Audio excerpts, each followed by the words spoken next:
चलो भाई, टेस्ट 2 में कोड बेस्ड क्वेश्चन देखेंगे। अब कोड बेस्ड क्वेश्चन को कैसे डील करना है, कल भी काफी बच्चे पूछ रहे थे कैसे करना है। अब कोई भी चीज हो, कल भी मैंने आपको समझाया था, ये है भले ही सब्जेक्टिव आंसर राइटिंग, बट इसको अगर आपने ऑब्जेक्टिव स्टेप्स में ब्रेक कर लिया तो आपकी आंसर राइटिंग इजी हो जाएगी। So this is the objective way for the subjective answer writing. तो ये मैंने आपका ब्रेक डाउन कर दिया कि जब भी कोड बेस्ड क्वेश्चन आएंगे, आप इसको ऐसे ऑब्जेक्टिवली ब्रेक कर लो कि इनमें से कोई ना कोई पॉइंट मैं सेट कर दूंगा उसमें। जब आपके दिमाग में फ्रेमवर्क बन जाएगा कोड बेस्ड क्वेश्चन को कैसे टैकल करना है, तो आपके आंसर में डायमेंशन ज्यादा आएगी। तो जैसे ही आपने कोड देखी, सबसे पहले आप क्या करोगे, उसको पढ़ोगे ही, है ना। पढ़ के क्या करना है, उसकी डिमांड, हाँ, मीनिंग समझना है। और यहाँ पे डिमांड सबसे इंपॉर्टेंट है कि डिमांड क्या है उस क्वेश्चन की, उसके अकॉर्डिंग उसको क्या करना है, आपको उसके मीनिंग को एक्सप्लेन करना है। Explain the meaning of the code, पहला पार्ट तो ये हो गया कि वो कोड कहना क्या चाह रहा है। आज मैं 2-3 क्वेश्चन प्रैक्टिस कराऊंगा आपको कोड बेस्ड पे। तो वो कोड कहना क्या चाह रहा है, उसका मीनिंग को एक्सप्लेन करो और सिंप्लीफाई करो उसको सेकंड पार्ट में। और सिंप्लीफाई करो कि ताकि समझ में आ जाए। कई बार कोड क्या होती है, थोड़ी ट्रिकी होती है, आज आपको दिखाऊंगा, है ना। तो वो समझ में नहीं आती, आपको क्या करना है, उसको सिंप्लीफाई करना है ताकि इजी टू अंडरस्टैंड हो जाए वो। तो पहला क्या काम क्या करोगे, explain the meaning of the code, क्या कहना चाह रहा है वो। सेकंड, उसको सिंप्लीफाई करोगे आप, उसको ब्रेक करके और सिंप्लीफाई। थर्ड चीज आप क्या कर सकते हो, जैसे कल हमने कलेक्टिविज्म पे क्वेश्चन किया था, तो उसके एक सिमिलर आइडिया और क्या था, उबंटू प्रिंसिपल। तो उसके सिलेक्ट कोई और सिमिलर आइडिया उसी टाइप का हो, किसी और थिंकर ने उसके रिलेटेड और कुछ कोट कही हो, क्योंकि एक ही चीज है, मान लो यूनिटी है ना, कलेक्टिविज्म है, वेलफेयर फॉर ऑल है। इसी एक ही चीज के ऊपर अलग अलग थिंकर क्या करते हैं, अपने अपने व्यू देते हैं, है ना। तो आप किसी सिमिलर आइडिया और कोट बाय अदर थिंकर्स भी आप वहां पे कोट कर सकते हो। Next, link it with the syllabus topic. ये आपको थोड़ा एफर्ट करना पड़ेगा इसमें, कि वो कोट आपके कौन से सिलेबस के टॉपिक को शो कर रही है। क्या वो आपके एटीट्यूड वाले पार्ट को शो कर रही है, कि आपके एटीट्यूड वाला पार्ट, क्या वो आपकी कोई इमोशनल इंटेलिजेंस वाले पार्ट को शो कर रही है, क्या किसी वैल्यू को डिपिक्ट कर रही है वो। तो जो आपका सिलेबस है, जो मैंने याद करवाया पेपर 4 का सिलेबस, आपको वो दोबारा याद करना है आपको। फिर आपको याद आएगा ये कोट मेरे जो सिलेबस है उसके किस पार्ट को लिंक कर रही है। अगर आपने ये डिकोड कर लिया, तो आप इंट्रोडक्शन में वो कीवर्ड लिखोगे, तब एग्जामिनर को लग जाएगा अरे इसको समझ में आ गया कहाँ से मैंने क्वेश्चन पूछा है, और इससे सिलेबस का एक पॉइंट भी कोट कर दिया। तो ये सब चीजें जब आप करते हो ना, तब आपको मार्क्स ज्यादा मिलते हैं। एक सिलेबस का किस पार्ट का है वो, कई बार नहीं मिलता है, कोई नहीं, पर 10 में से, मतलब 10 तो नहीं, पर 4 कोट आ रही है, 4 में से 2 में मिल जाएगा आपको, तो 2 में तो लिखो एटलीस्ट, बाकी बच्चे वो भी लिखेंगे, क्योंकि उनको क्लैरिटी नहीं है अप्रोच कैसे करना है। मैं आपको यहाँ पे क्लैरिटी दे रहा हूँ। पहले आप मीनिंग लिखोगे, उसको सिंप्लीफाई करोगे, उसका सिमिलर कोई कोट है वो लिखोगे, फिर आप फोर्थ नंबर पे उसको सिलेबस से लिंक करोगे। ये आपका स्ट्रक्चर हो गया। कोई कितनी भी मुश्किल चीज हो, उसको अगर हम सिंप्लीफाई कर लेंगे, स्ट्रक्चर्ड कर लेंगे, तो हम उसको अचीव कर लेंगे। फिर हम लगातार उसको अचीव करते रहते हैं, फिर हमारे लिए वो चीज ईजी हो जाती है। इसलिए अपनी पढ़ाई को भी, अपनी तैयारी को भी क्या करो, सिंप्लीफाई और स्ट्रक्चर्ड करो, कि ऐसे मेरे को ब्रेक करना है इसको, आज मेरे को ये पढ़ना है, कल ये पढ़ना है, इस महीने में ये पढ़ना है, इस तरीके से पढ़ना है। तो वो सारी आपकी सिंप्लीफाई हो जाएगी और आप जो भी आपका गोल है उसको अचीव कर लोगे। तो ये, क्योंकि इससे पहले आपको मुश्किल लग रहा होगा, अगर ये आपको 8-9 बातें याद होगी, फिर आप कैसा भी कोर्ट का क्वेश्चन आ जाए, अगर आपको याद होनी चाहिए, प्रोवाइडेड क्या है, याद होना चाहिए। अब मैं आपको क्या करता हूँ, मैं आपको सारी कोड याद नहीं करवाता, मैं आपको स्ट्रक्चर याद करवा देता हूँ। ये होता है तरीका। फिर उसमें कुछ भी आ जाए आप उसको फिल कर लेते हो। कल भी हमने थीम याद कर ली, थीम में से अब कुछ भी आएगा तो उसमें कर लोगे, प्रोवाइडेड घर जाके आपने बाकी क्वेश्चन को भी ऐसे किया होगा तो 4 होगी बातें। फिफ्थ क्या थी, बस सारी सुनूंगा अभी आपसे, याद करनी है आपको। Link it to the ethical theories. क्या उनमें से कोई किसी पर्टिकुलर एथिकल थ्योरी से लिंक कर रहा है, कोई डियोंटोलॉजी से लिंक कर रहा है, कोई सर्वोदय से लिंक कर रहा है, कोई कॉन्सिक्वेंशलिज्म से लिंक कर रहा है, किसी भी, जो आपने थ्योरी तो करी है ना, इतनी सारी थ्योरीज कराई है। वो मैं इसलिए क्यों कह रहा हूँ, क्योंकि अगर आपने उस थ्योरी का नाम लिख दिया, तो पेपर किसका बन जाएगा, ये एथिक्स का। कि बच्चों ने यार सिलेबस का भी लिख दिया, थ्योरीज भी लिख दिया, आगे लिखूंगा एथिकल के, right, ethical vocabulary, compassion, morality, ethics, जो एथिक की वोकैबुलरी है वही वर्ड्स लिखते हैं। तो फिर अपने आंसर को आप क्या कर रहे हो, एथिक्स का आंसर बना रहे हो। तो fifth is the link it with the ethical theories. Sixth is the use maximum words of ethics. Ethics की वोकैबुलरी को जानबूझ के डालो। जैसे कल मैंने क्या कहा था, मोरल वर्ड ऐड कर दिया था, है ना, किसी, हाँ, तो जो भी हो तो उसके आगे एथिक्स के वर्ड डाल दो। गिव एग्जाम्पल्स और case studies to prove it. अब उस कोर्ट को किसी ने लीव भी किया होगा, या किसी ने आपका एग्जाम्पल जो उस कोर्ट को प्रूफ कर रहा हो, या कोई केस स्टडी हो, तो ऐसी केस स्टडी और एग्जाम्पल डालो कि देखो इस आदमी ने भी इसी कोर्ट को प्रूफ किया और उसका ये फायदा हो, इम्पैक्ट भी दिखा सकते हो आप उसका। तो एग्जाम्पल आ गया अगला और केस स्टडीज आ गई। Next is the give present day relevance. ये तो एग्जामिनर खुद ही लिख देता है क्वेश्चन के अंदर कि प्रेजेंट डे क्या रेलिवेंस है इसकी। ठीक है, आपने लिख लिए सारे, आपने दिखाओ, खोलो अपनी अपनी copy. Give present day relevance and last the give flip side of it. हर एक में नहीं होगा, कईयों में हो सकता है कि इसकी फ्लिप साइड भी होगी। जैसे कल हमने क्या था, but you have to give up, उसकी मैंने फ्लिप साइड भी दिखाई दी कि कई बार क्या होता है हमें अच्छे के लिए सेक्रीफाइस भी करने पड़ते हैं। तो कई बार आप फ्लिप, हर बार नहीं, कई बार आप उस कोट की फ्लिप साइड भी लिख सकते हो। ये हो गए आपके कितने, चार ये इधर हो गए और पांच इधर हो गए, 9। और ये क्या होगा, 10। नंबरिंग से याद करो, जब आपको दिमाग में रहेगा एथिकल जो आपके ये थी कोर्स, इनको सॉल्व करने के 10 तरीके हैं, तब आपका माइंड ढूंढेगा 10 के 10। नंबरिंग इसलिए मैं नंबरिंग कराता हूँ 1 2 3 4 5 6 7, आपको याद रहेगा 10 पॉइंट थे वो। तो 10 में से कौन सा मिस कर रहा हूँ मैं, पहले चार सर ने इधर कराए थे, फिर पांच इधर कराए थे, एक बीच में लिखा था। इतना होना चाहिए दिमाग में, तब वो माइंड ऐसे चलेगा स्ट्रक्चर तरीके से और आपको सारे बता देगा पॉइंट्स को। इसको बोलते हैं स्ट्रक्चरिंग। लास्ट इज द, पर आपने तो लिखा ही नहीं, आपने तो अपने तरीके से लिखा है, ऐसे नहीं, ऐसे लिखना था ना, मैं थोड़ी है। अब तो कोई नहीं, अब मत करना। देखो हर एक चीज को करने के पर्पज होता है, मैं भी ऐसे लिख दिया 10 के 10, लेकिन अब क्या हुआ, ये बीच में ये हो गया, चार ये हो गए, तो माइंड, वो तो सारा हम कॉपी ऐसे बना रहे हैं, ये डिफरेंशिएट हो गया। अब जब तेरे को कोड बेस्ड क्वेश्चन तू वापस करेगा तो तेरे दिमाग में आएगा, यार कोड में तो ऐसा बनाया था, ऐसे बनाया था, ये सारी कॉपी तो ऐसे बना रखी है तूने, फिर डिफरेंशिएट किया गया। तो मैं भी सीधा ही लिख देता फिर। करो, पकड़ नहीं रहे हो तुम, जो मैं बताना चाह रहा हूँ। ठीक है। 10th, right values involve. अब देखो लास्ट बात ये है, ये भी आपके आंसर को क्या करेगा, एथिकल बनाएगा। क्योंकि आपने क्या किया, जो भी कोर्ट इन्वॉल्व थी उसकी वैल्यूज लिखनी स्टार्ट कर दी। अगर व्यूमेन का क्वेश्चन है, कोई कोर्ट व्यूमेन से रिलेटेड है, तो आपको वर्ड लिखना ही लिखना है, इक्विटी, डिग्निटी, जो भी उस थीम है उसके वैल्यूज आपको लिखनी लिखनी पड़ेगी। लीडरशिप की अगर कोई आगे बात, तो फोर साइटेडनेस है ना, करेज, ये लीडरशिप की है। तो लीडरशिप की अगर कोर्ट है तो उसके रिलेटेड वैल्यूज आनी चाहिए। विमेन की अगर कोर्ट है तो उसके रिलेटेड वैल्यूज आनी चाहिए। तो last is the right values involve, जो उस कोर्ट के अंदर वैल्यूज इन्वॉल्व है वो आपको, equity, dignity in court of women, ये मैंने एग्जांपल दिया आपको। ठीक है, अब कमाल हो गया, मैं क्या करूं, मतलब एक तो मिल जाए मेरे को हीरा जो पास करेगा पेपर। ख्याति ने दोबारा ट्राई किया है। चलो एफर्ट फिर भी ठीक है, कम से कम दोबारा तो किया, अरे छुपा गया रहा हाथ से। अब एक भी नहीं है, कमाल हो गया यार। चलो, चल खाती कम से कम एफर्ट करिए, दोबारा तो कर रही है, वेरी गुड। लेकिन चलो ठीक है, भगवान, हो जाएगा इम्प्रूव, अगली बार करोगे ध्यान से। अरे याद हो गया ऑनलाइन वाले सबको। हेलो, वैष्णव याद है, वेरी गुड नवीन, अच्छा, ठीक है। Charu, Jatin, yes sir. Video on करके बैठो। मुकुल समझ में आ रहा है, जिसने भी ऐसे बनाया है मेरे को व्हाट्सएप करोगे इमेज जैसे मैंने बनाई है, और सीधा बनाया है तो मत करना मेरे को। जिसने ईमानदारी से अभी व्हाट्सएप करो मेरे को, जिसने ऐसे बनाया है सेम, जिसने सीधा लिखा है 1 2 3 4, वो नहीं करेंगे, ऐसा जिसने बनाया है वो करेगा मैसेज। चलो, मेरे को सीधा लिखना होता तो मैं लिख चुका होता, ये मैं मेहनत करके लाता हूँ, तुम्हें उसको इम्बाइब करना है अपने अंदर, कैसे डिफरेंशिएट करोगे। अब सोचो कॉपी, एग्जामिनर कहते 15 कॉपी आई है, 15 की 15 एक जैसी आ गई, 16वीं कॉपी डिफरेंट आई, कहीं ना कहीं उसमें साइकोलॉजिकल जाएगा, इसको मार्क्स ज्यादा दे दे। मैं तुम्हारे मार्क्स बढ़ाने की कोशिश कर रहा हूँ, तुम मत करो अपने मार्क्स कम करने की कोशिश, ठीक है, तुम भी सोचो बढ़ाओ, मैं कैसे बढ़ाऊं, ठीक है, फॉलो कर दीजिए। चलो स्टार्ट करते हैं आज का टेस्ट। सबको टेस्ट मिल गए, एक बार बोलना चाहती आज का टेस्ट रवि को।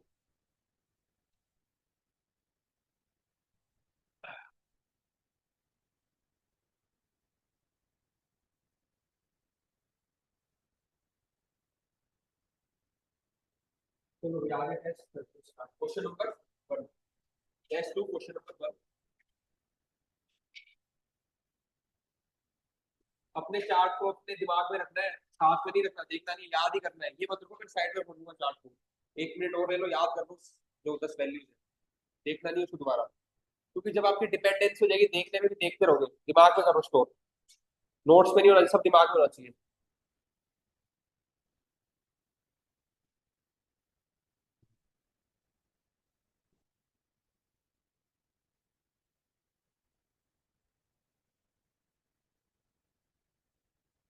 देखो इसमें जो मैं कीवर्ड्स बताऊंगा ना वो नोट करने हैं आपको, याद करने हैं। क्योंकि जनरल तो सबने लिख दिया होगा इसको, अब इसको एथिकल वोकैबुलरी में कैसे कन्वर्ट करोगे, वो क्या वर्ड लिखोगे, वो तो आपको देखना है। सबसे इंपॉर्टेंट इसमें जो है ना, वो इंट्रोडक्शन ही है। इंट्रोडक्शन के कीवर्ड्स को अगर भी आप एक्सप्लेन कर दोगे तो ये क्वेश्चन का आंसर हो जाएगा। तो इसमें असेंस क्या कह रहा है वो, कि आपको क्या करना है, दूसरों से लर्न करना है, करो लर्न, है ना। उसके लिए आपको क्या चाहिए, ह्यूमिलिटी, मोडेस्टी। तो ये कीवर्ड आने चाहिए। जिसकी ह्यूमिलिटी नहीं होगी, जो सीखने के जो है ना, ह्यूमिलिटी जरूरी ना, नहीं तो आप एक्सेप्ट ही नहीं करोगे अपनी गलती। तो एक वर्ड इसमें क्या आएगा, ह्यूमिलिटी। तो ये होना चाहिए इंट्रोडक्शन में। जिसके पास ह्यूमिलिटी होगी वो, प्लस दूसरा क्या होगा, भाई बिल्कुल हर कुछ सीखना है, अपने अकॉर्डिंग अपने उसको मॉडिफाई भी करना है। उसके लिए क्या चाहिए आपको, ठीक है, ओपन माइंडेडनेस चाहिए, है ना। और एक आपको इंडिविजुअल क्रिटिकल थिंकिंग चाहिए। तो एक ये ओपन माइंडेडनेस और ह्यूमिलिटी तो चाहिए आपको लर्न करने के लिए, है ना। और उसको अपने अकॉर्डिंग करने के लिए, और या जो आपके लिए बेनिफिट है उसी को एब्जॉर्ब करने के लिए, उसके लिए क्या चाहिए आपको, क्रिटिकल थिंकिंग। तो ये ऐसे कीवर्ड्स पकड़ने हैं आपको। क्रिटिकल थिंकिंग एक वर्ड हो गया, और ओपन माइंडेडनेस और ह्यूमिलिटी ह्यूमिलिटी हो गया। ये आप सिंप्लीफाई कर रहे हो स्पोर्ट को थ्रू एथिकल वर्ड्स जो मैंने आपको बताया। अब जिसने ये लिख लिया उसका तो फिर समझ में आ गया उसको क्या चीज करना है, कि मेरे को ये चाहिए प्लस में ये चाहिए। इससे फिर क्या होएगा, अगर मैं ये दोनों चीजें रखूंगा तो क्या होएगा, इक्वल टू, कि मैं एक ऐसा पर्सन रहूंगा जो ऑथेंटिक है। ऑथेंटिक है ना। यहाँ तो नहीं तो क्या होगा, मैं अगर मैं सब कुछ एब्जॉर्ब कर लूंगा बिना कुछ को रिफाइन किए, तो मैं क्या हो जाऊंगा, करप्ट हो जाऊंगा, कॉपी पेस्ट हो जाएगा ना। आप अपनी इंडिविजुअलिटी कैसे मेंटेन रखते हो, जब आपने डिसीजन आप अपने अकॉर्डिंग करते हो, अच्छी चीजें लर्न की पर उसको क्रिटिकली थिंक करके इम्बाइब किया, तो that will maintain your authenticity. तो this will lead to authenticity. Integrity आपकी मेंटेन रहेगी, एंड मॉरल ऑटोनॉमी। समझ रहे हो, नहीं तो क्या कहेंगे, ये तो यार सब उसी का कॉपी पेस्ट करके कर देते हैं। तो आप समझ में आ कि इनपुट आ रहा था ओपन माइंडेडनेस ह्यूमिलिटी, उसको आपने क्रिटिकल थिंकिंग से सोच के फिर आपने आउटपुट निकाला है। और एक आदमी ऐसा है जो ओपन माइंडेडनेस है, ले रहा है सब कुछ, और उसका आउटपुट फिर क्या निकलेगा, कॉपी पेस्ट निकलेगा। वो ऑथेंटिसिटी लूज कर देगा अपनी, इंटीग्रिटी को लूज कर देगा अपनी। ये सारी चीजें आपको, बस ये क्रक्स समझ गया। एथिक्स में वो कॉपी चेक करता है, वो समझता है कि बच्चा क्रक्स समझ गया। अब ये क्रक्स समझ गया तो इसको आप एग्जाम्पल के थ्रू समझा दो, अलग अलग लेवल पे, नेशनल लेवल पे समझाओ इसको, कि कैसे ग्लोबलाइजेशन एक फोर्स आया, इसके लिए हमने उसको एडॉप्ट किया ओपन माइंडेडनेस से, ह्यूमिलिटी से, लेकिन हमने क्रिटिकल थिंकिंग लगाई हमारे लिए क्या चीज, कैसे उसको मॉडिफाई करना है हमारी कंडीशन के हिसाब से। तब हमने फिर उसको हमारी ऑथेंटिसिटी मेंटेन की। तो ग्लोबलाइजेशन को हमने बिल्कुल सारा नहीं किया, कॉपी पेस्ट जैसा था हमारे अकॉर्डिंग हमने मॉडिफाई किया। ऐसे ही न्यू एजुकेशन पॉलिसी है, भले ही हमने आयरलैंड नीदरलैंड अलग अलग कंट्री से लर्निंग ली, लेकिन हमारी कंडीशन के अकॉर्डिंग मॉडिफाई करके उसको अप्लाई किया, जो हमारी एजुकेशन पॉलिसी है। आगे समझ में, ये अलग अलग एग्जाम्पल है। आप पर्सनल लेवल में बताओगे कि हम तैयारी करते हैं, तो हम टॉपर्स की स्ट्रेटेजी देखते हैं अलग अलग, लेकिन हम अपने अकॉर्डिंग उसको मॉडिफाई कर लेते हैं। तो ये अगर क्रिटिकल थिंकिंग होती है तो आप सेम स्ट्रेटेजी अप्लाई करते हो उसकी, मे बी उसकी कंडीशन अलग हो, उसकी लर्निंग कैपेसिटी अलग हो, उसका राइटिंग स्टाइल अलग हो, तो आप अपनी क्या करते हैं, ओरिजिनलिटी को लूज कर चुके होते हैं, ऑथेंटिसिटी को लूज कर चुके होते हैं। पर क्रिटिकल थिंकिंग होगी तो आप ये सब मेंटेन करोगे। समझ रहे हो कि क्या इनपुट है, कैसे उस पर चेंज किया, और क्या आउटपुट निकलेगा, वो वर्ड्स आने चाहिए आपके दिमाग में। फिर लास्ट में ऐसे कल्चर्स में होता है, सारे कल्चर्स अगर मिक्स हो जाएंगे तो अपनी ऑथेंटिसिटी को लूज कर देंगे। तो अच्छी वैल्यूज लो और अपने अकॉर्डिंग उसको मॉडिफाई करके आगे बढ़ो, तब वो आपकी ऑथेंटिसिटी इंटीग्रिटी मेंटेन रहती है। ये मैंने सारा एक्सप्लेन किया है, कंटेम्प्रेरी एथिकल एडिवन नेशनल लेवल पे, पर्सनल ग्रोथ पे, ठीक है। फॉर एस्पिरेंट्स टॉपर स्ट्रेटेजी में inspire, but originality and moral imagination are crucial. तो आपको अपनी ओरिजिनलिटी और इमेजिनेशन उसको रखना है। अब देखो यहाँ पे वर्ड मैंने इमेजिनेशन नहीं किया, मॉरल इमेजिनेशन लिखा है, क्यों, मैंने क्या बोला तुम्हें, एथिक्स का पेपर है, एथिकल वर्ड डाल दो। जो भी आपको वर्ड है उसके आगे एडजेक्टिव एथिक्स का लगा दो, तो ये थोड़ा एथिकल आपकी वोकेबलरी बन जाएगी उसके अंदर। ठीक है, फिर सिविल जैसे न्यू एजुकेशन पॉलिसी, हमने फिनलैंड से आइडिया लिए कुछ, लेकिन सारा बिल्कुल कॉपी पेस्ट नहीं किया उनका, वो हमने मॉडिफाई किए। दिस ये आप जो आपने ऊपर आइडिया को क्या किया था, डिकोड किया था, उसको अब क्या करोगे, एग्जांपल्स के थ्रू एक्सप्लेन करोगे, इलस्ट्रेट करोगे, और लास्ट में उसको कंक्लूड करके बता।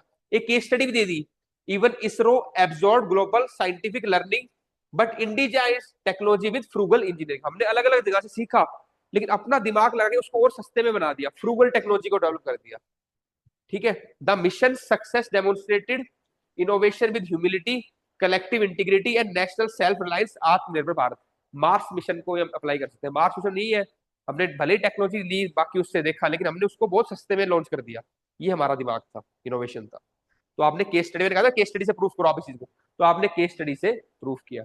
Vivekananda call learn from others but manifest it in one's own way. Learn करो पर उसको मैनिफेस्ट करो अपने तरीके से। ये यहाँ से कट कर देना, ये गलत हो गया है ना, मतलब यहाँ पे आएगा नहीं, पहले वाले क्वेश्चन का है, इसको कट कर लेना मॉडल आंसर से।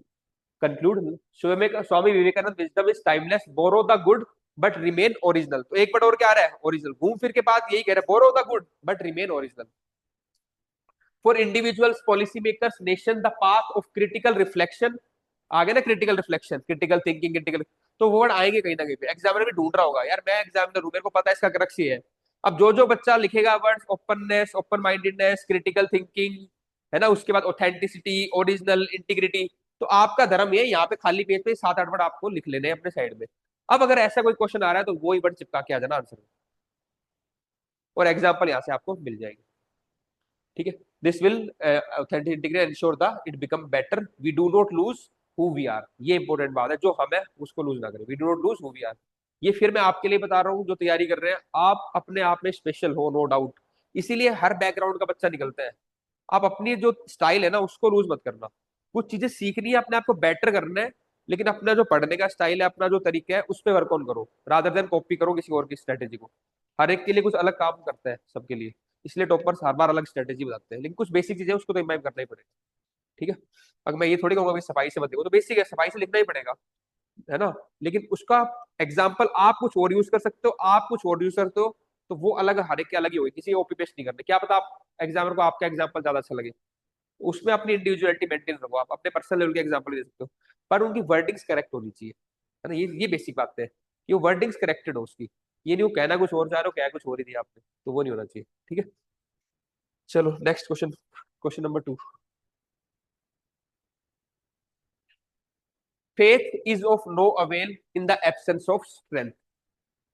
Faith and strength both are essential to accomplish any great work. Sardar Patel.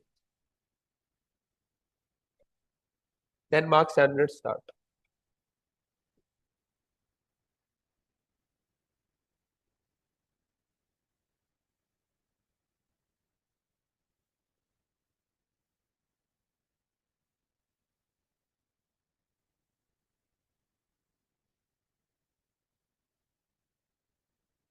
देखो भाई, हर एक क्वेश्चन को मैं क्या बोलता हूँ आपको, उसको डिकोड करना बहुत जरूरी है, उसको अंडरस्टैंड करना जरूरी है। अब ये अंडरस्टैंडिंग है इस पूरे क्वेश्चन की। इसका, इसी के बाद मैंने एक एग्जांपल दिया है, 3 एग्जांपल और डाल देना, कंक्लूड कर देना, आंसर कंप्लीट हो जाएगा। लेकिन एग्जामिनर को पता चल जाएगा बच्चा क्वेश्चन को समझ गया। क्वेश्चन क्या कह रहा है, आपके पास क्या है, फेथ है, और दूसरा क्या कह रहा है, आपके पास स्ट्रेंथ है ना, तो इन दोनों का पूछा हुआ है। Faith is of no avail in the absence of strength. अगर फेथ फेथ है, फेथ है और स्ट्रेंथ नहीं है, कोई फायदा नहीं है। Faith and strength both are essential to accomplish any great work. तो देखो मैं आपको बताता हूँ पहले, फेथ, पहले आपको बताइए फेथ एज अ क्वालिटी है, तो वो आपको क्या क्या चीज प्रोवाइड करेगी। आपको विश्वास है आप आईएएस बन सकते हो, ये क्या आपका फेथ है, तो आप ये एग्जाम्पल इसको, फेथ है ये, पर स्ट्रेंथ ही नहीं है कि डिसिप्लिन रह सके, स्ट्रेंथ ही नहीं है पढ़ सके, लॉन्ग सिटिंग दे सके, अंडरस्टैंड कर सके, अपने एटीट्यूड को चेंज कर सके, एप्टीट्यूड को बढ़ा सके, वो स्ट्रेंथ ही नहीं है, तो नहीं हो पाएगा। फिर तो क्या हो जाएगा, वो एक हॉलो आइडियलिज्म रहेगा। आप बस देख रहे हो हॉलो आइडियलिज्म है, स्टराइल है कि आईएएस बन गया मैं तो, ठीक है ना, ऐसा नहीं है, आप तो सारे पढ़ रहे हो, मैं तो उनके लिए बता रहा हूँ जो नहीं आए। ठीक है, चलो, तो फेथ आपको क्या देता है, विजन। अब आप लिंक कर लेना अपने आप को, आईएएस में विजन है वो तुम्हारा, ठीक है, आइडिया है, एक आइडिया है, और कन्विक्शन है आपका। अब जब भी फेथ का क्वेश्चन कोई भी आएगा, ये तीनों वर्ड आप लिख देना, faith provides, conviction, idea, vision, ऐसे होता है पीवाईक्यू का फायदा। अब जब फेथ का क्वेश्चन आएगा, आप अच्छे वोकैबुलरी लिख के आओगे। अगला पार्ट था स्ट्रेंथ। मैंने क्या किया है, क्वेश्चन को पढ़ा और 2 बॉक्स बना लिए थे, यार फेथ और स्ट्रेंथ इसके ऊपर खेलना है मेरे को, तो सारा सारा आंसर इसी पे लिखना है। ठीक है, अब स्ट्रेंथ क्या देगा आपको, जब भी स्ट्रेंथ होगी तो एग्जीक्यूट कर पाओगे आप उसको, डिसिप्लिन रह पाओगे आप। एग्जीक्यूशन का सारा काम कौन करेगा, स्ट्रेंथ करेगा आपको। That strength can be mental strength, that can be physical strength, intellectual strength, वो कुछ भी हो सकता है। ठीक है, एग्जीक्यूट करेगा, आपको रेजिलियंस देगा, कि लगातार करना है, आज भी करना है, कल भी करना है, लगातार पूरे साल करना है, ठीक है। कई बार बीमार हो गए, कई बार कुछ छुट्टियां होगी, फिर भी बाउंस बैक करना है, कोई बात नहीं दोबारा करूंगा। दिस इज द रेजिलियंस, आप घबरा नहीं रहे हो, आप लगे हो, दिस इज द, ये कौन देगा, स्ट्रेंथ होगी आपकी। थर्ड, कैपेबिलिटीज को डेवलप करेगा आपकी स्ट्रेंथ, क्योंकि आप सीख रहे हो उससे। And last is the moral courage. मैंने करेज नहीं लिखा यहाँ पे, क्यों पेपर किसका है, एथिक्स का, वर्ड लगा दिया मोरल। ये आपको मोरल करेज देगा, यानी कि अच्छे काम करने के लिए करेज, ताकत देगा। ताकत तो दे ही रहा है, पर एथिक्स पेपर है तो क्या लिख दिया, मोरल करेज। तो स्ट्रेंथ आपको ये देगा। अब आप कंडीशन बताओ जो क्वेश्चन में लिखा है, faith is of no avail in the absence of strength. Faith है, स्ट्रेंथ नहीं है, तो क्या होएगा, स्टरलाइन या फिर होलो आइडियलिज्म। ठीक है, उसमें एक एग्जांपल आप लिख सकते हो पहले आर्गुमेंट देके, फिर आप इसकी, मैंने क्या कहता, फ्लिप साइड बताओगे कि अगर आपके पास स्ट्रेंथ तो है पर फेथ ही नहीं है, तो ताकत है, कर सकते हो, पर कहाँ जाना है, डायरेक्शन ही नहीं है। रोज पढ़ रहे हो, क्या पढ़ रहे हो पता ही नहीं है, किसके लिए पढ़ रहे हो, भाई एसएससी के लिए पढ़ रहे हो, आईएएस के लिए पढ़ रहे हो, डॉक्टर के लिए पढ़ रहे हो, क्योंकि फेथ ही नहीं है, आइडिया ही नहीं है, बस पढ़ रहे हैं। तो उसमें क्या होगा, आपके एफर्ट्स डायरेक्शनलेस होंगे, ब्रूट फोर्स होगी, बस वो फोर्स है, उसको डायरेक्शन नहीं कोई। तो ये आपने फ्लिप साइड बता दी। उसका एग्जाम्पल आप दे दो कि अगर आपको सिलेबस ही नहीं पता और आप कुछ भी रैंडम पढ़े जा रहे हो, ठीक है, तो दैट इज द, आपके पास आइडिया नहीं है बट आपके स्ट्रेंथ है, आप काम कर रहे हो, मेहनत कर रहे हो, लेकिन आपकी डायरेक्शन ही, तो the outcome will be directionless. अब थर्ड पार्ट है, जो उसने क्वेश्चन की अगली लाइन लिखी है, मैंने सारा क्वेश्चन के हिसाब से लिखा है, तो एग्जामिनर मार्क्स नहीं काट सकता। Third thing, the question is faith and strength, ही मैंने यहाँ पे भी टिक किया है, फेथ भी है, स्ट्रेंथ भी है, दोनों है, तो क्या आउटकम आएगा, it is essential to accomplish any great work. तो मैं एक तो लिखता है यहाँ पे ट्रांसफॉर्मेशन अकर, प्लस यहाँ पे क्या लिखता मैं एक और बात, ग्रेट वर्क। क्योंकि एग्जामिनर को क्या दिखाना है कि सर जो आपने क्वेश्चन पूछा था वो मैंने यहाँ पे ले आया आंसर के अंदर, और उसको प्रूफ किया है मैंने, एथिक्स के पेपर में मैथ्स का यूज किया है, टेबल बनाई है, मेरा इनोवेशन देखो आप, किस लेवल तक मैं काम कर रहा हूँ, मेहनत कर रहा हूँ। मैं नहीं, मतलब आप एग्जामिनर को बताओगे बात दिखा के कि कितनी क्लैरिटी है मेरे थॉट के अंदर, सर नंबर दो आप प्लीज। क्योंकि अब जो एडमिनिस्ट्रेशन हो गया ना, वो सिंप्लीफाइड हो गया, उनके पास टाइम नहीं होता इतना पढ़ने का। मैं जो कॉपी वैलिड करते हैं उनसे बात करता हूँ, तो वो कहते हैं यार कोई हमें सिंपल दे दे अपने आंसर को, ब्रीफ में, छोटे छोटे पॉइंट्स हो, टेबुलर फॉर्म में हो, डायग्राम हो, एग्जाम्पल हो। हम वो बोर हो गए पढ़ पढ़ के, हम अटेंशन स्पैन सबका ही कम होता जा रहा है, कितने लंबे लंबे पैराग्राफ है, आर्गुमेंट्स पे आर्गुमेंट लिखे जा रहे हो। इससे कितनी क्लैरिटी आ गई आपके दिमाग में, तो क्लैरिटी चाहिए उनको। क्योंकि अब जमाना ही बदल रहा है, ब्यूरोक्रेट भी पुराने तरीके से नहीं, वो भी नए तरीके से काम करते हैं, सिंप्लीफाई करते हैं अपनी रिपोर्ट्स को, सिंप्लीफाई करके भी देते हैं मिनिस्टर्स को। तो वो सिंप्लीफिकेशन रिक्वायर्ड है, क्योंकि इन्फॉर्मेशन क्या है, बहुत ज्यादा है, उसको क्या करना है, सिंप्लीफाई करना है। इसीलिए मैं आपको आंसर राइटिंग ऐसे कराता हूँ तरीके से, ताकि एग्जामिनर का पेन ना रुके, उसको बस मार्क्स देता रहे आपको, क्योंकि सारे कीवर्ड्स लिखे हैं मैंने, फालतू लिखा ही नहीं कुछ भी। सेकंड देखो, फिर मैंने इसका एग्जाम्पल दिया, और एग्जाम्पल मैंने तीन चार दे रखे हैं, लेकिन पहला एग्जाम्पल मैंने किसका दिया है, सरदार वल्लभ भाई पटेल का। क्यों, बिकॉज कोर्ट ही सरदार वल्लभ भाई पटेल की है। इसको बोलते हैं रेलिवेंस को हिट करना। एग्जाम्पल सभी बच्चे देंगे, लेकिन जो बिल्कुल रेलिवेंट देगा उसको ज्यादा मार्क्स मिलेंगे। जब कोर्ट ने सरदार पटेल की, सरदार पटेल का एग्जाम्पल देता हूँ कि सरदार पटेल जी को क्या था, फेथ था, किसके अंदर फेथ था, नेशनल यूनिटी के अंदर, कि मेरे को नेशन को एक करना है। इसलिए जो 562 प्रिंसली स्टेट को है, उनका फेथ था कि फेथ के थ्रू इन नेशनल यूनिटी, उनकी स्ट्रेंथ क्या थी, उन्होंने उसको एग्जीक्यूट किया। ये स्ट्रेंथ के थ्रू उन्होंने, एडमिनिस्ट्रेटिव स्ट्रेंथ के थ्रू, स्ट्रेटेजिक निगोशिएशन के थ्रू, और मॉरल करेज के थ्रू, करेज भी तो चाहिए, और करेज कैसा चाहिए, मॉरल चाहिए, एथिक्स पर, मॉरल करेज के थ्रू एग्जीक्यूट कर दिया। और यहाँ पे आउटकम में क्या आया, ग्रेट वर्क। और वो ग्रेट वर्क क्या था, यूनिफिकेशन ऑफ इंडिया। ये करना है आपको, लिखो ऐसे आंसर, कौन मार्क्स काटेगा आपके। और कुछ ऐसी बात नहीं जो हमें नहीं आती थी, पोस्ट इंडिपेंडेंस में आपने पढ़ाई है, ये वाला 562 प्रिंसली स्टेट का, बस इसको डायरेक्शन दिए मैंने कैसे आंसर को फ्रेम करना है। एथिक्स बहुत सिंपल है, 160 भी आप ला सकते हो 250 में से, इतना सिंपल। और एथिक्स कीवर्ड लिखोगे तो एक बच्चे के 110 आ रहे हैं, आपके 160 आ गए उस पेपर में, 50 नंबर की लीड वो कभी पूरे नहीं कर पाएगा आपसे, फिर चाहे एक पेपर में गलती भी कराना कोई बात नहीं। ऐसे ऐसे और एथिक्स में ऑप्शन में लीड लो अपनी, एथिक्स को अच्छे से करो, बहुत लीड लोगे आप, 150-60 आ जाएंगे नंबर, ठीक है। और जबकि इतना कुछ नहीं है इसमें, तो बहुत कम पढ़ते हैं ना हम। बाकी सब्जेक्ट में कितना पढ़ते हैं यार, देखो, अगर आपने पेपर वन उठा लिया तो सारी तो हिस्ट्री पढ़ोगे आप, 5 हिस्ट्री है, ancient, medieval, modern, culture, world, post independence, 5-6 history होगी। फिर सोसाइटी के पढ़ोगे सारे, फिर ज्योग्राफी तो पागल ही जाओगे, क्योंकि फिजिकल ज्योग्राफी है, ह्यूमन ज्योग्राफी है, फिर इंडियन ज्योग्राफी है, फिर मैपिंग है सारी, कितना एक्सटेंसिव सिलेबस है। यहाँ तो कुछ भी नहीं, 250 नंबर ऐसे मिल रहे हैं, इसमें मेहनत करो थोड़ी। ठीक है, चलो नेक्स्ट करते हैं।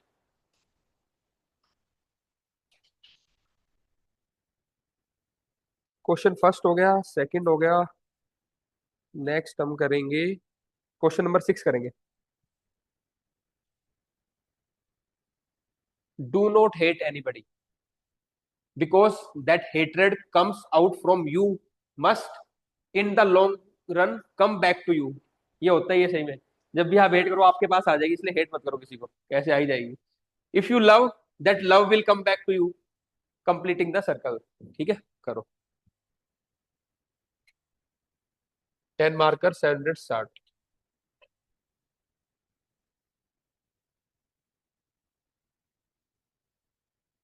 हो गया, चलो देखो। जो हम देंगे वो हम पाएंगे, किसकी थ्योरी है ये? कर्मा। तो समझ गए तुम, पहले थीम क्या थी, थीम समझ जाओ। ऊपर लिख दो कर्मा और रेसिप्रोसिटी। जैसा करना वैसा भरना, है ना। जैसा बोया वो बीज भी ना, जैसा बीज बोएंगे वैसे इसको, तो ऐसे कुछ भी आप लिख सकते हो स्टार्टिंग में, है ना। तो कर्मा और रेसिप्रोसिटी इसका थीम था। अब वो अच्छा करोगे तो अच्छा ही आना है, उसको एक्सप्लेन करना है। बुरा करोगे तो बुरा ही आना है, उसको एक्सप्लेन करना है। उसके एक एक दो दो एग्जाम्पल दे देते। उस पे किसी थ्योरिस्ट ने या अदर थिंकर ने कुछ कहा था, वो करना था एक पार्ट। ऐसे में जो स्टार्टिंग में पॉइंट बताया था कैसे एलोबरेट करना है आपको, फिर उसके बाद क्या करना था, प्रेजेंट डे में आप बता दो, एक केस स्टडी दे दो और फिर कंक्लूड कर दो। वही हम करेंगे, देखना। तो पहले आपने मेन आइडिया, तो ये आप चीज सीख रहे हो, क्वेश्चन को देखते हो उसका मेन आइडिया पकड़ो। ये कौन सी थीम से आया क्वेश्चन, ये सिलेबस के कौन से पार्ट से है, कौन सी थीम से है, कौन सा कीवर्ड, वो लिख दो पहले। तो उससे फिर तुम सारा आंसर वहां पे घूमते रहोगे, जो हमने कल कहा था क्वेश्चन की साइड में हम लिख लेंगे। क्योंकि फिर जब एक तरीका ये होता है, देखो क्वेश्चन पेपर लिया, जब ये पता चल गया कि कौन सी थीम का है ये, तो उसी को थीम को साइड में लिख लो। जीएस के पेपर में काम इजी होता है। अगर कोई क्वेश्चन हड़प्पा से आया तो आपको पता ही हड़प्पा से आया, सारा हड़प्पा का लिखना है। और हड़प्पा का भी कौन सा पार्ट लिखना है, आर्किटेक्चर लिखना है, कल्चर लिखना है, वो क्वेश्चन में दे रखा होगा। तो वो साइड में लिख लो। अब आपका सारा आंसर, बार बार उसको देखते रहो थीम को, सारा आंसर उसी पे अलाइन होगा आपका। ऐसे एथिक्स पे लिख लो किस थीम से आया क्वेश्चन ये, अब सारा आंसर उसी के ऊपर होना चाहिए। उससे क्या होगा, आप डेविएट नहीं होगे, आप डिमांड बेस नहीं करोगे। अब hatred harms both giver and receiver. ठीक है भाई, जैसे हेट्रेड है तो गिवर को तो करेगा ही करेगा, ठीक है, जो जो जो दे रहा है, और जो रिसीवर है उसको भी करेगा ही करेगा। अब उसको करे ना करे वो तो चांसेस है, लेकिन जो गिवर है उसको जरूर करता है वो हेट्रेड नुकसान। क्योंकि वो होता क्या है उसमें, जब आप किसी को हेट करते हो, hatred is a negative emotion, तो हॉर्मोन्स भी वैसे रिलीज होते हैं बॉडी से। जब पॉजिटिव सोचोगे तो पॉजिटिव हार्मोन रिलीज होंगे, पॉजिटिव वाइब्स आएगी। नेगेटिव सोचोगे, हेट्रेड सोचोगे तो नेगेटिव वाइब्स आएगी, नेगेटिव हार्मोन रिलीज होते हैं। फिर वो घूम घूम के दिमाग में नेगेटिविटी क्रिएट करते हैं, वो ओरा खराब करते हैं, सोच खराब करते हैं, तुम्हारी एनर्जी को नेगेटिव करते हैं वो। तुम्हारे एफर्ट्स फिर और कहीं चले जाते हैं, राइज करने की बजाय हेट्रेड उसको गिराने में, या तो तुम्हारे एफर्ट्स क्या हो जाते हैं, नेगेटिव डायरेक्शन में चैनलाइज हो जाते हैं। तो ये आपको क्या कर रहा हूँ मैं, इसको, इसके मीनिंग को एक्सप्लेन कर रहा हूँ, इसको सिंप्लीफाई कर रहा हूँ आर्ग्यूमेंट्स के थ्रू, कि कैसे हेट्रेड नेगेटिव करती है इंसान को और कैसे पॉजिटिव लव करेगा, पॉजिटिविटी लाएगा, वो बताना था। Hatred harms both giver and receiver while love generates harmony. फिर थोड़ा आप इसको एक्सप्लेन करो। हेट्रेड व्हेन हार्बर्ड, ये मैं और सिंप्लीफाई कर रहा हूँ, poisons the mind and eventually reflects back as negativity in our own life. इसको हम क्या कर रहे हैं और एलोबरेट कर रहे हैं। अगर हेट्रेड करते हैं तो ऐसे हमारे वापस चक्कर हमारे पास घूम के आ जाते हैं। लव रेडिएट्स, अगर कोई लव करेगा, ठीक है, पॉजिटिव रहेगा तो it radiates positivity, drawing affection and peace and goodwill in return. इसमें यहाँ पे कोई एग्जाम्पल आप दे सकते हैं, कोई ऐसा है पर्सन जो कम्युनिटी में हेल्प कर रहा है, या गांव में मान लो किसी का, आप राले गांव सिद्धि में अन्ना हजारे का एग्जाम्पल दे दो यहाँ पे। उन्होंने सबको लव ही किया, कम्युनिटी पार्टिसिपेशन किया। इंडिया के इस करप्शन में जो अन्ना हजारे थे, उससे पहले वो क्या थे, सोशल वर्कर ही थे ना। गांव में जाके उन्होंने पौंड खोदे, है ना, वाटर शेयर डेवलपमेंट की। तो गांव के सब लोगों ने उनको क्या किया, प्यार दिया। तो लव रेडिएट्स लव। तो अन्ना हजारे जी का एग्जाम्पल यहाँ पे आ सकता था। या water man of India Rajendra Singh जो है, जिन्होंने वाटर कंजर्वेशन के लिए काम, ऐसे अच्छे आदमी ने जिन्होंने काम अच्छा किया है, तो लोग भी उनको क्या कर रहे हैं, अच्छा ही दे रहे हैं। तो वो एग्जाम्पल यहाँ पे आ रहा था आपका। ठीक है, फिर अब मैंने इसको ब्रेक कर दिया, कोई एथिक्स की थ्योरीज है, कोई एथिकल थिंकर्स है जो इससे लिंक करते हो आइडिया से, वो लिखेंगे हम। तो आप देखोगे कांट की जो डियोंटोलॉजिकल थ्योरी थी, ये आपका थ्योरी का पार्ट आ गया। अभी तक तो बेसिक कर रहे थे, आप जिसने एथिक्स अच्छे से पढ़ा होगा, कांट पढ़ाया था, ड्यूटी पढ़ाया था, तो ये हमारी ड्यूटी है। ठीक है ना। कांट डियोंटोलॉजिकल एथिक्स क्या कहता है, अगर हेट्रेड है अगर कोई हेटेड किसी को कर रहा है, हेट कर रहा है, तो it violates our duty to respect others. ठीक है, कांट के टाइम ये था कि human being as a end in itself. ठीक है ना, मीन्स की बात करता था। तो अगर आप किसी को डिसरिस्पेक्ट कर रहे हो तो वो अपनी ड्यूटी फॉलो नहीं कर रहे आप। डियोंटोलॉजी यही कहता था कि उनकी ड्यूटी क्या है भाई, ड्यूटी तो है हमें अच्छे काम ही करने हैं, और ये भी अच्छी बात है कि हम दूसरों को रिस्पेक्ट करें, ये भी हमारी ड्यूटी है। तो अगर हम दूसरों को रिस्पेक्ट नहीं कर रहे हैं, उनको हेट कर रहे हैं, तो हम डियोंटोलॉजी के अगेंस्ट जा रहे हैं। तो ऐसे थ्योरी को घुमा फिरा के लिंक करवाना है अपने को। गलत ये भी नहीं है, पर सोचा नहीं होगा किसी ने, पर हमें ऐसे करना है। कांट को भी नहीं पता होगा ये तो, ठीक है, लेकिन हमने कर दिया इसको। ठीक है, कर सकते हैं, मतलब कोई दिक्कत नहीं, ये तो दिमाग की एप्लीकेशन है। पहला क्वेश्चन ये तो करवाया था, अपना दिमाग लगा के उसको चेंज करना है, सेम कांट की बातें नहीं लगानी। ऐसा काम करो कांट भी ऊपर से देख रहा हो यार, लड़के बड़ा कर रहे हैं, मेरी वैल्यूज को सही घुमा रहे हैं। ठीक है। मिल, मिल क्या था, जेएस मिल, यूटिलिटेरियनिज्म है ना, मैक्सिम। तो मिल बाबा कहते थे भाई कंपैशन जो है वो मैक्सिमाइज करता है कलेक्टिव हैप्पीनेस को, और हेट्रेड है वो मल्टीप्लाई करता है सफरिंग को। हमें क्या करना है, कलेक्टिव वेलबिंग करनी है, उसके लिए क्या होना चाहिए, कंपैशन। ठीक है, और हेट्रेड करोगे तो सफरिंग्स आएगी। तो मिल भी ये कह रहा है, कांट भी ये कह रहा है, तो हमें कर नहीं लेना चाहिए, क्योंकि अपने थिंकर्स का पेपर है हमारा। गांधी जी तो खुद ही कहते थे रास्ते कैसे होने चाहिए, अच्छे, प्योरिटी ऑफ मीन्स। तो अगर आप किसी को हेट कर रहे हो तो अच्छा रास्ता तो नहीं है ना ये तो खराब है। और एक और जो समझदार बच्चा होगा, जिसको मैंने पहली क्लास में बताया था, वो एक और थ्योरी इसमें डालेगा। वो क्या डालेगा इसमें, मैंने बताया था आलू, वेरी गुड ख्याति, वर्च्यू, वर्च्यू, वर्च्यू को तो कहीं भी डाल दो। वो ये कहता है अच्छे काम ही करो। तो किसी को हेट करना अच्छा काम तो नहीं, तो वर्च्यू एथिक्स के भी अगेंस्ट हो जाएगा अगर आप किसी को हेट कर रहे हो तो। Because hatred is a negative, it's a virtuous value. Virtue ethics कहेगा लव करो, तो वर्च्यू एथिक्स में डाल दो। डाला है अपने आंसर में, वर्च्यू एथिक्स लिखा है आंसर में, नहीं ये लिखा है, वेरी गुड। चलो, तो ये हो गया। आप लास्ट वाली क्लास में आपने सीखा है, उसको आप अप्लाई भी कर रहे हो, नहीं कर रहे हो। हम दोनों एक दूसरे को देखते रहेंगे, ऐसे मत देखो, देखो इधर ही करो। ठीक है, इसलिए मैं कह रहा हूँ कोई क्लास छोड़नी नहीं है। मैं आज कुछ बता रहा हूँ, फिर आप कल अप्लाई करोगे उसको। जब ये 15 दिन का एथिक्स पूरा हो जाएगा, तो आपके दिमाग में वही चीजें घूमेंगी। यही करना है हमें, फिर ना हो तो फिर अगले बैच में फिर बैठ जाना। ठीक है, फिर दोबारा करा दूंगा। मैं तो कराता रहूंगा, मेरे को तो याद हो गई सारी चीजें। तो भाई तरीका यही है, एक ही चीज को बार बार पढ़ना होता है। लास्ट में प्रेजेंट डे आप एग्जांपल दे सकते, केस स्टडी दे सकते हो। मैंने सिविल सर्विस की दी है। In public like a civil servant guided by empathy and impartiality builds social trust not resentment. तो आज की तारीख में अगर सिविल सर्वेंट ऐसे है जो क्या कर रहे हैं, एम्पैथी पे, लव पे, इनसे काम कर रहे हैं, तो क्या करेंगे, सोसाइटी में या इंस्टीट्यूशन में क्या करेंगे, ट्रस्ट बिल्ड करेंगे, नॉट रिसेंटमेंट। तो आप प्रेजेंट डे एग्जांपल जरूर दो कोई एक। और लास्ट में आप केस स्टडी दो। मैंने एक केस स्टडी दी है मणिपुर वायलेंस की। तो मणिपुर वायलेंस में क्या हो रहा था, जब सब जगह पे हेट्रेड फैल रही थी, वायलेंस हो रहा था, तो वहां पे कुछ विमेन ने क्या किया, कम्युनिटी वर्क स्टार्ट किया। जब उन विमेन ने पॉजिटिविटी लेके आए वहां पे, उस माहौल में लव लेके आए, कम्युनिटी वर्क स्टार्ट किया, लोगों से इंटरेक्ट किया, बातें किया, कुछ फूड डिस्ट्रीब्यूट किया, तो वहां पे क्या हो गया, पॉजिटिविटी का माहौल आया। आपस में कम्युनिटी टॉक्स हुई और वायलेंस क्या हुआ, सप्रेस हो गया। तो वो मैंने केस स्टडी दी। तो उन्होंने क्या अच्छा काम किया, लव किया, तो वायलेंस भी क्या हो गया, सप्रेस हो गया। और जब हेट कर रहे थे तो क्या हो रहा था, एथनिक वायलेंस सिटी बढ़ रहा था। तो love bring love, hatred bring hatred.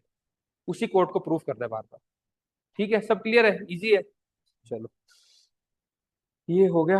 एक क्वेश्चन और करते हैं अभी, देखते हैं, दो भी होंगे तो एक तो करेंगे कम से कम। जो इस बार 2025 में आया था, वो मैं आपको कराता हूँ। ठीक है, उसमें खुश हो जाते हो जो इस बार आया था। चलो, देखो भाई, 2025 का क्वेश्चन नंबर 20 खोलो, 20। ये बड़ा वैसा क्वेश्चन है, simple. Those who in trouble untroubled are will trouble trouble itself. ठीक है, थ्रिवलर ने बड़े सिंपल एक कोट दिए। समझ में आ गया या समझाऊं, है समझाओ। अगर आपके ऊपर मुसीबत आ रही है, ट्रबल में आ गए हो, उसमें भी आप अनट्रबल्ड हो, तो मुसीबत क्यों लगेगा भाई, ये क्या इंसान है, मुसीबत तो चली जाएगी आपसे, वो कहना चाह रहे हैं। तो मुसीबत में भी क्या रहना है आपको, बने रहना है। उस पर अब लिखो, अब तो लिख लोगे, करो। पर ऐसे पेपर में मैं थोड़ी आऊंगा, खुद को समझना है। नहीं समझ में आएगा तो क्या करोगे, डिकोड कैसे करोगे पूछ रहा हूँ, कैसे करोगे पूछ रहा हूँ, है 3 बार पढ़ूंगा और हिंदी में पढ़ूंगा, वो ठीक है। या तो 2-3 बार दोबारा पढ़ो, दिमाग लगाओ, डिकोड ऐसे होगा, या फिर हिंदी में पढ़ लो अपना। चलो, करो, शाबाश। कर तो रही है।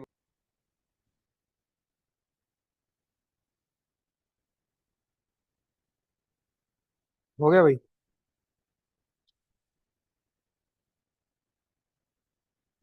कर दूं? देखो भाई, चलो, ये एक एस्पिरेंट है जिसके ऊपर ट्रबल आ गई बहुत सारी, ठीक है। अब देखो, ट्रबल आए तो आप दो चीज दिखा सकते हो। या तो वो पैनिक कर जाए, तो ब्रेक डाउन हो जाएगा, सिचुएशन खत्म ही हो जाएगी। तो ट्रबल ने आपको क्या कर दिया? ट्रबल कर दिया।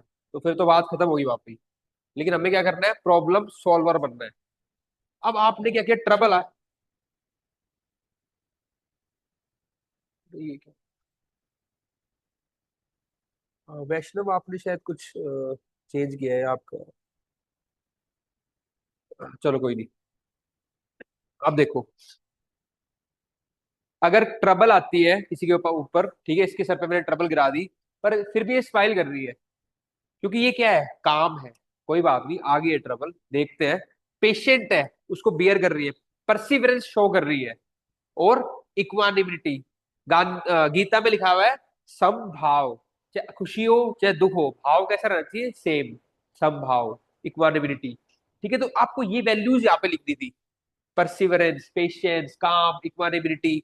अगर ट्रबल के टाइम पे अगर आपने ऐसे बिहेव किया, तो उसका फिर आउटकम क्या निकलेगा? वो आप बताओ।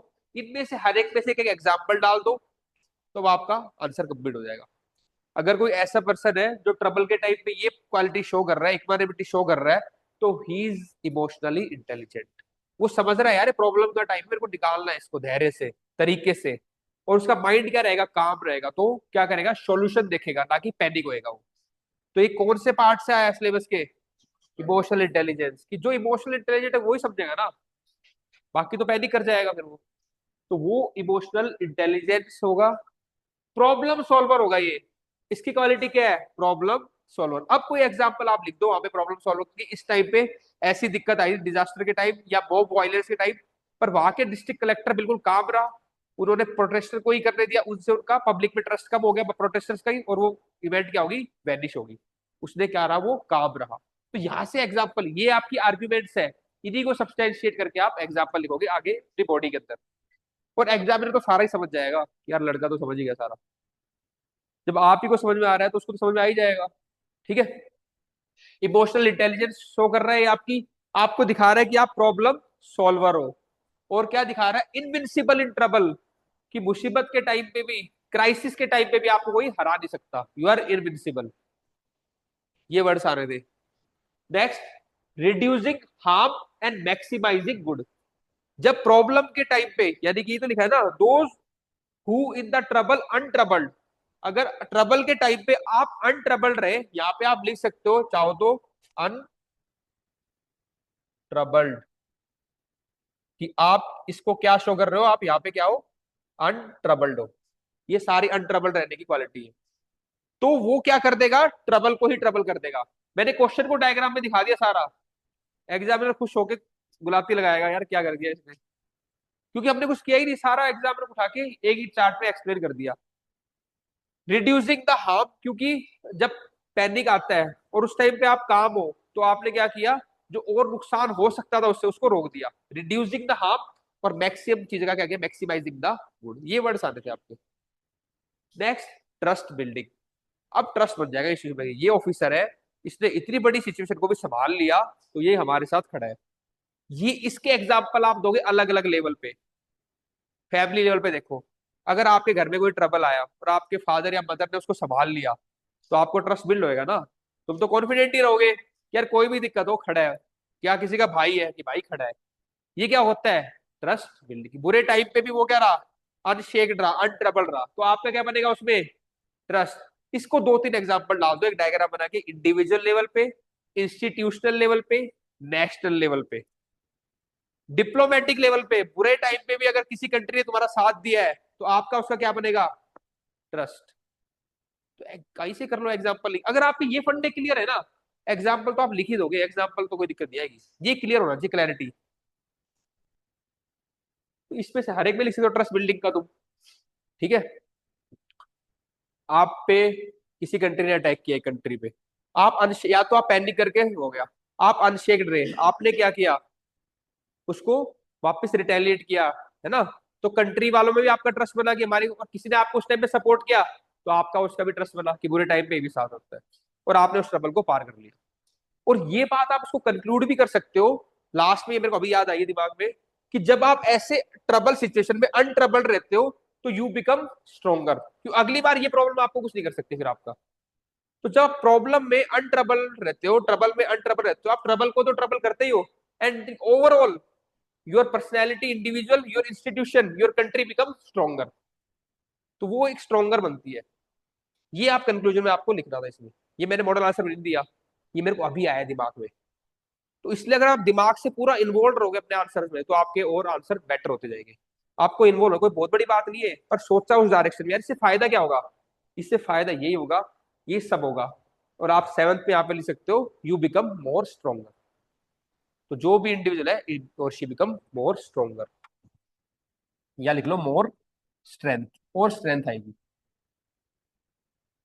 Next is the motivates team. आपकी टीम को भी मोटिवेट करेगा वो कि यार कैप्टन डर नहीं रहा है, लीडर डर नहीं रहा है, कोई बात नहीं, टीम को ही, अगर कैप्टन ही डर गया, वही शेक हो गया, सारे भाग जाएंगे पीछे। Motivates team and more strength. ठीक है, तो बाउंस बैक होगा आपका पूरा। फिर अगर ये सब चीज होंगी तो trouble will be in trouble, it will trouble the trouble. इसलिए मैंने एरो ट्रबल के ऊपर ही डाल दिया। यार इसको तो कुछ हो ही नहीं रहा है, अब क्या होएगा।